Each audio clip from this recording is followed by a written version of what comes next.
What a dramatic last-lap heartbreak for Francesco Bagnaia at Silverstone. Aleix Espargaro took his and Aprilia's second MotoGP victory with a last-lap overtake on Pecco Bagnaia in a brilliant British Grand Prix at Silverstone.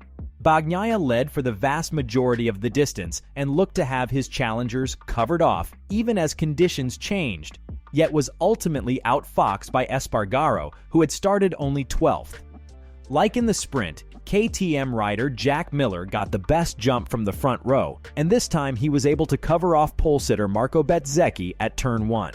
Behind them, Bagnaia had contact with Marquez after getting ahead of the sprint winner, yet he then lined up and overtook Bezzecchi coming into Vale. Bezzecchi replied the next time by into Brooklands, but Bagnaia was again through coming out of Woodcote, and so good was his run that he then immediately claimed the lead from Miller coming out of Copse. And with Bezzecchi then picking off Miller into Stowe, it allowed the Ducati duo to monopolize the lead battle in the early going. However, while chasing after Bagnaia, Bezzecchi came in too hot into Stowe on the 6th tour and tucked the front in a considerable blow to his title hopes and his first non-score since Jerez 3 months ago. Almost immediately after Bezzecchi's exit, though, Bagnaia had a different problem in his hands in the form of Espargaro.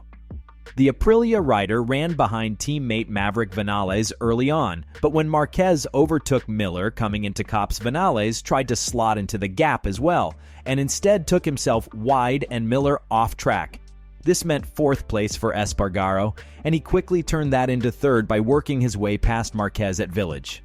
Then, once Bezzecchi slid off, it took Espargaro virtually no time to negate a 1-second deficit to Bagnaia.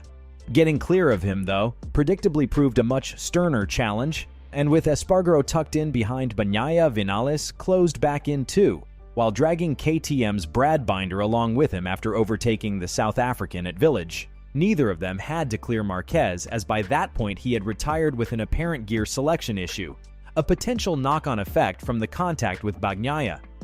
As that went on, minor raindrops prompted race direction to display rain flags, allowing for riders to swap to their wet tire-shod bikes in the pit lane. And a few laps later, just as the quartet bunched up hugely up front, raindrops started to fall much more prominently.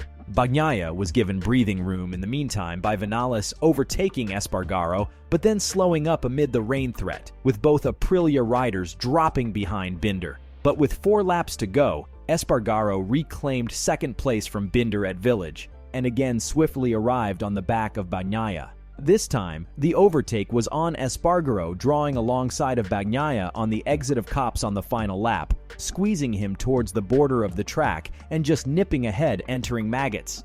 Bagnaia kept him company over the rest of the lap, but Espargaro covered him off successfully to win by 0.215 seconds. The battle for the final podium spot was even closer than that, but it was not between Binder and Vinales, but rather between Binder and a charging Miguel Oliveira, the RNF Aprilia rider absolutely on song in the tricky conditions and flying through from 16th on the grid. But Binder ultimately rebuffed Oliveira's charge to finish 0.070 second clear in 3rd, while Vinales settled for 5th behind them. Jorge Martin salvaged 6th from a race that looked, for all intents and purposes, ruined at the opening corner, when contact with Binder's KTM sent his Pramac-run Ducati off the track and to the back of the pack. The top 10 was completed by VR46 Ducati rider Luca Marini, Miller, Pramac Ducati's Johan Zarco, and RNF Aprilia's Raul Fernandez, 3/10 clear of Augusto Fernandez, the rookie salvaging an acceptable haul for Tech 3 Gas after losing 11 places on the opening lap. Zarco was one of 2 riders to take the soft rear rather than the conventional choice of medium rear for the 20-lapper, and his pace clearly dropped off, as did fellow gambler Enea Bastianini's. Bastianini, however, didn't get to pick up any points. He was hit by Marc Marquez's Honda in the battle for 10th place, Marquez crashing out on the spot, and Bastianini bringing his damaged Ducati into the pits to retire. Paul Espargaro scored 12th place on his return from injury, the Tech 3 Gas man taking it at a leisurely pace but benefiting massively from riders ahead of him taking an ill-advised punt on wet tires.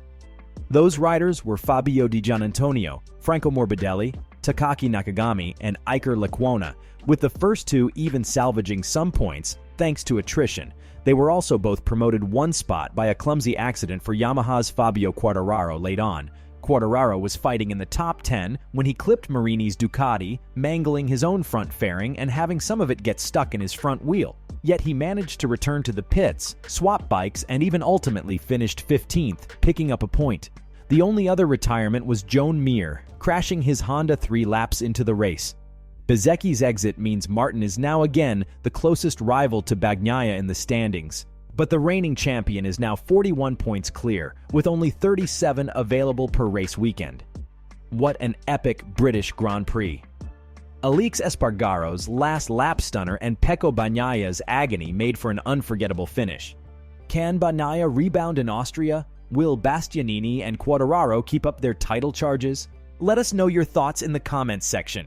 Subscribe to MotoGP Zarathos for the latest MotoGP updates as we continue towards a wild championship finish. Thanks for watching. We'll see you at the next thrilling round.